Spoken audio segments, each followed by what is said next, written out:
I didn't realize what I had walked into when I married my husband, but I didn't know how to escape. My mother in law is straight from any girl's worst nightmare. She's super possessive of her son, has always treated me like an intruder, and has made me feel inadequate and unwanted for as long as I've known her, basically. My husband and I met in college. He told me that he was raised by a single mom and that they were very close. At that time, I thought that was the sweetest thing ever. Little did I know. I never met my mother in law before getting engaged to my husband, but I knew that they talked on FaceTime every single day. This was a little weird for me, but I didn't think much of it. Again, I thought it was really sweet. After he proposed and I said yes, we decided to visit his mother back in Oklahoma so we could finally meet.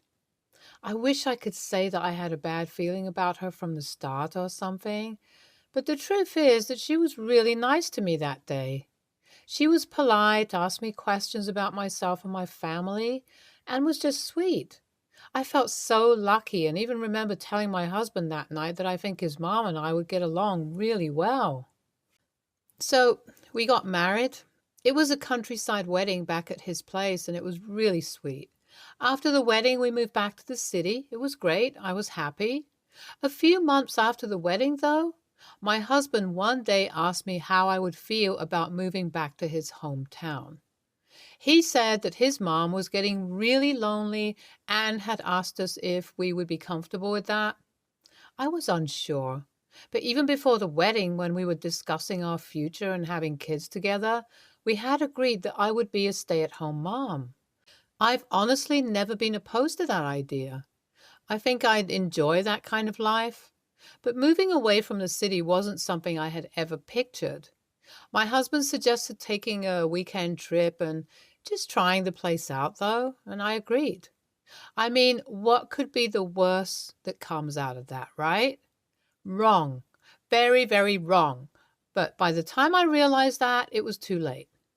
We went for the trip and it was actually really nice. I liked how calm everything was. I liked the people. I liked the fresh air. After coming back, my husband asked me again what I thought of moving there, and I agreed. Looking back, I think I was just bored. I definitely needed a change and happened to choose the worst possible way of achieving that. Extremely unfortunate. We moved there about 3 months after that, less than a year into my marriage. Now that I think of it, I can't even fathom what had gotten into my head that made me do that. I guess I got swept away by the idea of having this idyllic family life. Well, my dreams came crashing down really, really fast. We literally moved into a house, literally about 5 minutes walk from my mother-in-law's house. I guess at this point I should be grateful we didn't directly move in with her. The first few days were fine, nothing out of the ordinary. But soon my mother-in-law began to come over pretty frequently. We were basically having dinner together every night. Initially, I was the one cooking, but then she started taking over, saying stuff like, "My husband needs his mom's cooking to be healthy and happy." I was a bit uncomfortable with this and tried to talk to my husband. But he told me she was just trying to be sweet and wasn't it nice that I had to do less work around the house? I didn't know what to say to that. I mean, technically it was true. I was just really confused. From the kitchen, it went on to other things. I had to do things in a particular way, or my mother-in-law would be just endlessly snarky to me. She even began staying over more and more frequently to the point where I felt like she was living with us full time. My husband and I went out sometimes, and if we stayed out too late, she would be upset. A few months in, I was talking about how I might want to open a small business making customized gifts and things like that, and she was very dismissive about it. I tried to insist by saying I miss making art. I've always loved art and have painted my whole life, and thought that it would be a good way of interacting with new people and practicing what I love doing. She continued being dismissive and said that there was no need to make such a big deal out of a little hobby, so this is how things were. I tried talking to my husband several times, but he just wouldn't get it. Obviously, she was the nicest person ever when he was around. This went on for several months. I felt depressed. I was constantly walking on eggshells around my mother-in-law and was just miserable. I wanted to run away but didn't want to leave my marriage. I tried telling my husband that maybe we should move back to the city, and he just wouldn't get it. He told me that he had just settled into work and couldn't really move now. So I was just stuck.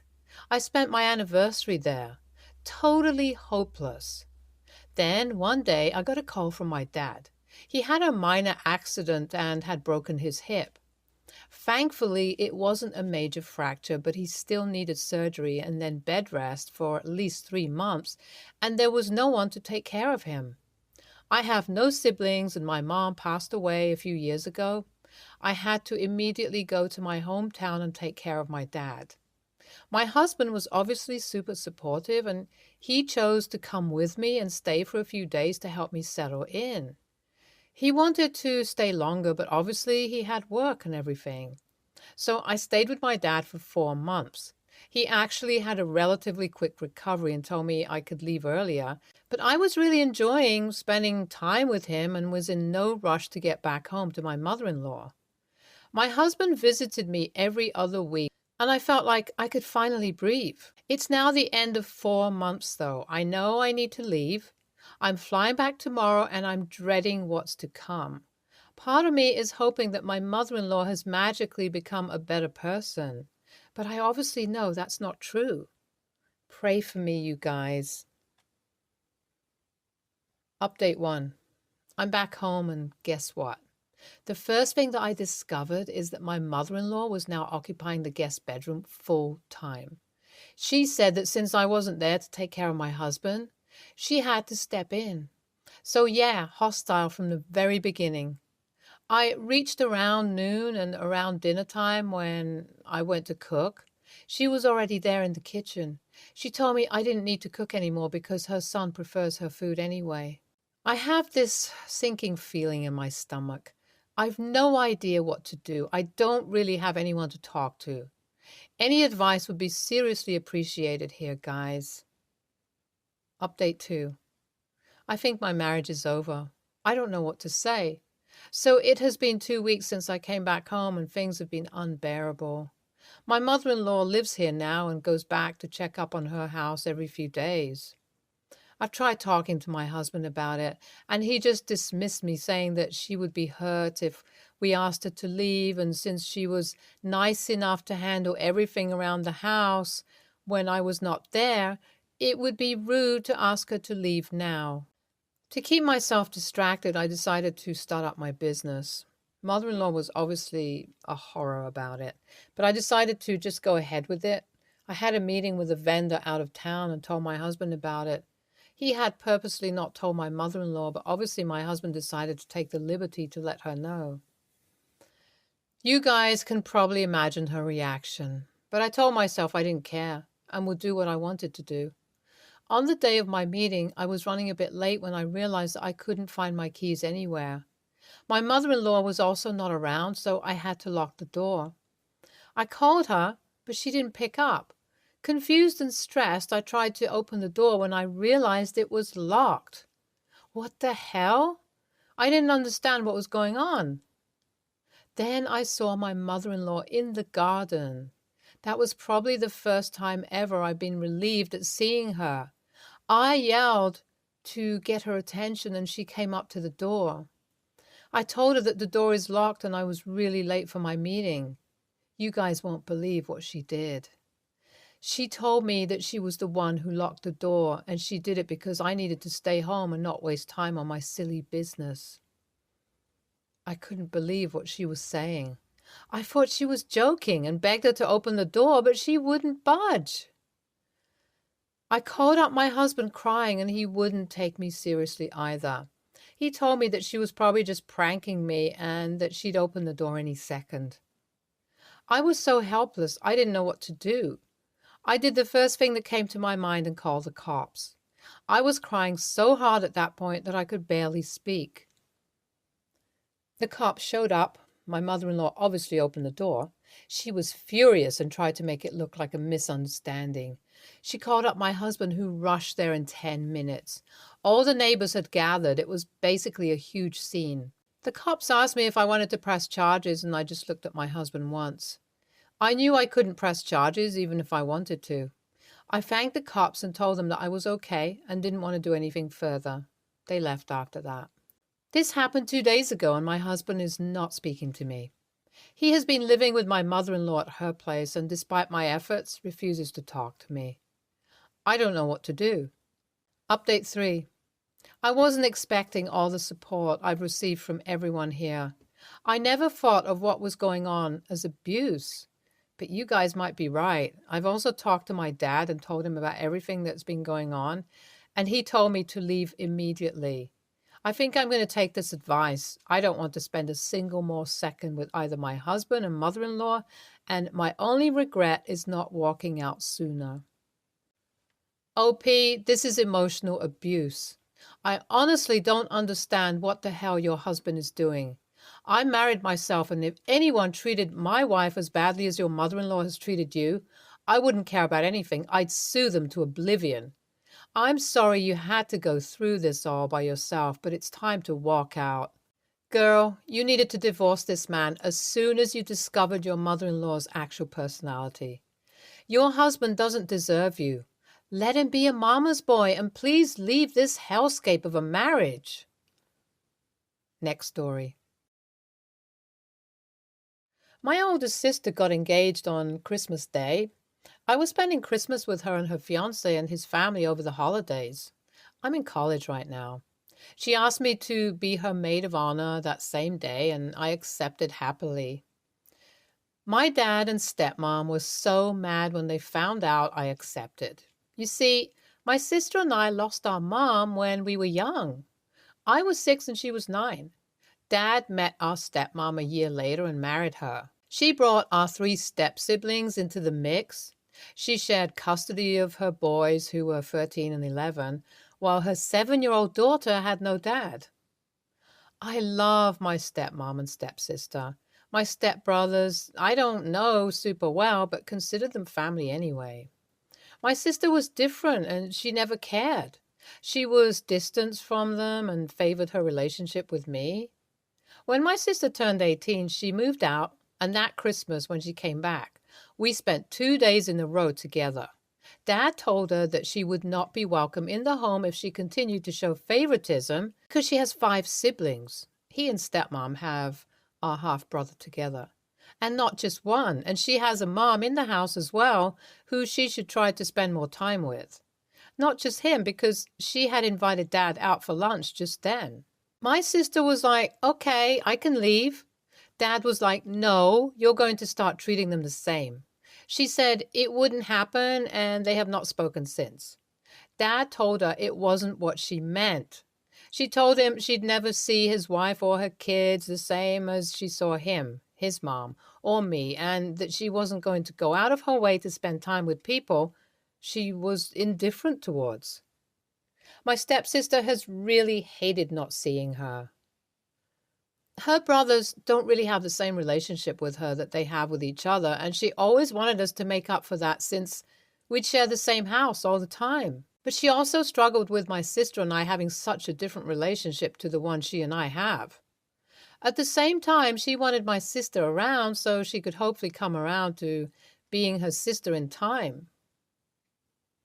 So Dad has apparently lurked on my sister's Facebook, saw the announcement she made about me being maid of honor, and then he let it slip around my stepsister. She was upset I was asked, and she didn't get to be a bridesmaid, and now my parents are angry that I accepted the role as her maid of honor, or that I would even be her bridesmaid when they are unlikely to even be invited, and since my stepsister is hurt. Dad told me it was insensitive and inconsiderate of me. He told me I should not be going along with someone who rejects our family. AITA? NTA. First off, who your sister chooses to have in her bridal party is her decision, and you should not be punished for accepting a role she offered.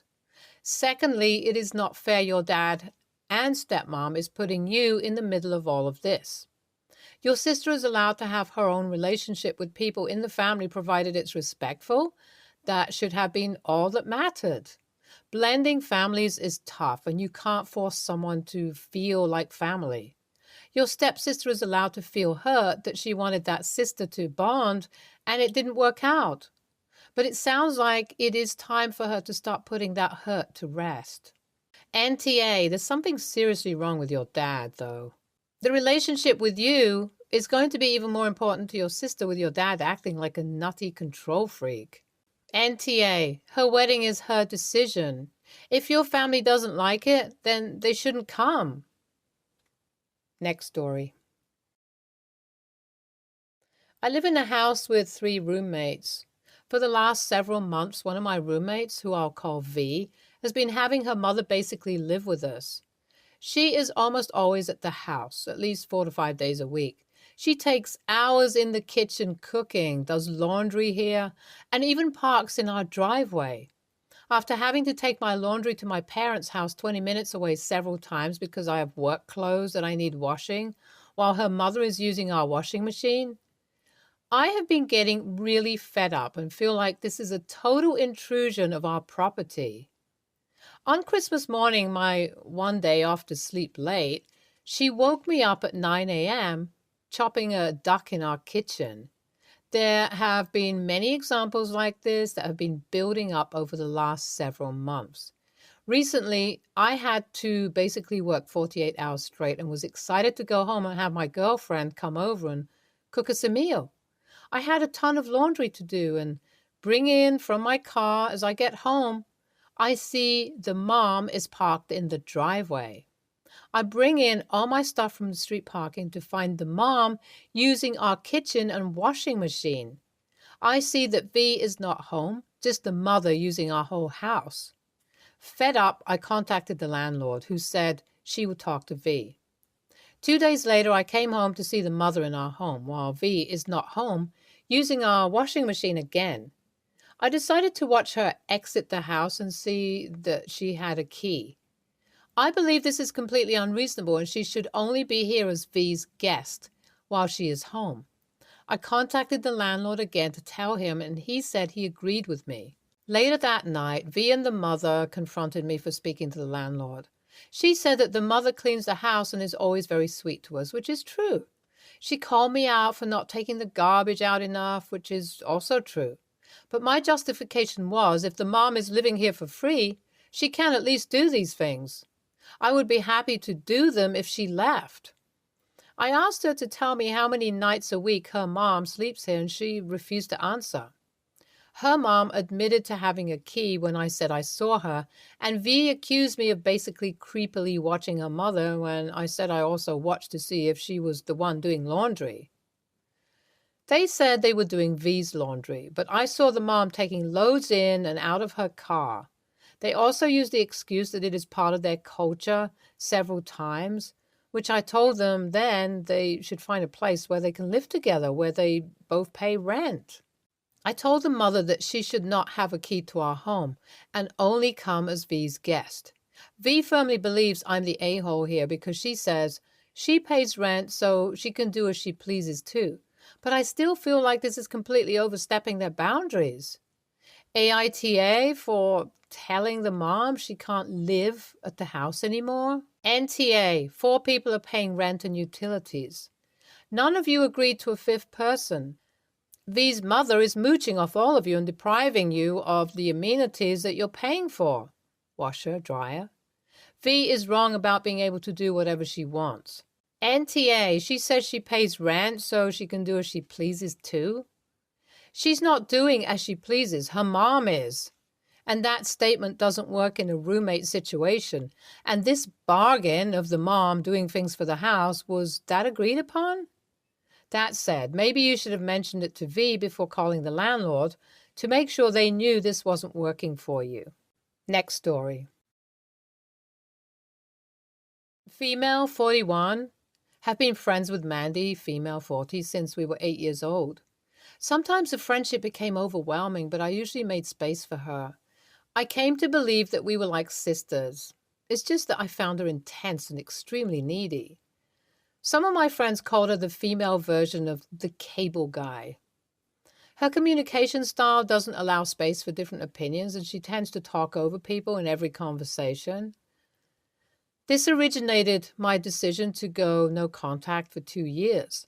Eventually, we reconnected, but instead of engaging, she stays dead quiet in conversations, and when I pause, she redirects the conversation back to herself. I came to the conclusion that since we've been friends for decades, I really didn't want to cut her off, but rather understand that she's not perfect.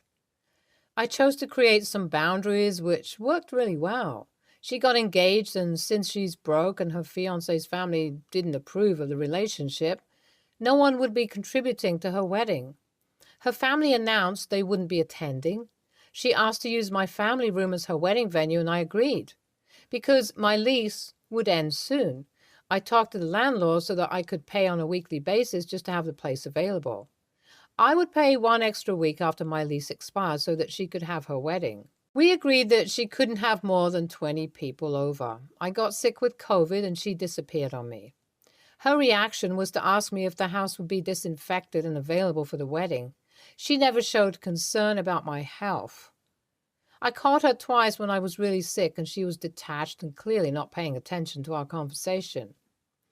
She got triggered after I had to remind her that the 46 people she had invited weren't feasible and I could get in trouble with the landlord. I reached out at a different time. When I told her how I felt, she said it was her moment to be finally happy and that she needed to be in the moment. Her decisions clashed with the rules. She completely ignored my concerns via texts and would reply, "There's nothing I can do." Mandy completely refused to reply to my messages for about 3 weeks. I decided the best I could do was move out as per my lease expiration and not pay the weekly fee. She contacted me days before the wedding. Because I didn't answer, she blasted my phone off. Her fiancé took a selfie in front of my gate, so I called him back and said I no longer lived there and that Mandy would know how she not ignored all my attempts at reaching out. I heard nothing back from them. Fast forward, and I got an email from him. He apologized for her behavior and said they broke up because the wedding venue situation led him to understand that she only brings chaos into his life. He asked me to respect his space and not reply. I destroyed her life and I feel horrible. All I wanted was to not be disrespected, but I wasn't trying to implode her relationship. NTA, you bent over backwards for her and she couldn't do the bare minimum, i.e., communicate with you. You didn't destroy her life, she did. Honestly, she sounds exhausting and I don't get what she brings to the friendship. I get that you've known each other a long time, but friendships don't last forever. Sometimes they just end and you go your separate ways and that's okay. NTA, you did not blow up Mandy's life. She was doing a fine job of that all by herself. Mandy was not managing her affairs well and she's totally self-absorbed. You tried to communicate with her, enforce your landlord's rules, and even planned to pay a week of extra rent. So she didn't keep in contact, didn't respond with any evidence of care when you let her know you were ill. If Mandy has been generally kind, present, and responsible in her relationship with you, she'd probably still have a venue. Knowing her behavior, do you think she acted any better towards her ex-fiancé? People don't usually end otherwise good relationships over venue issues. Mandy's failure to secure your home as her venue was the last straw, not the first. Stay tuned for more stories from Our Girl Relationships.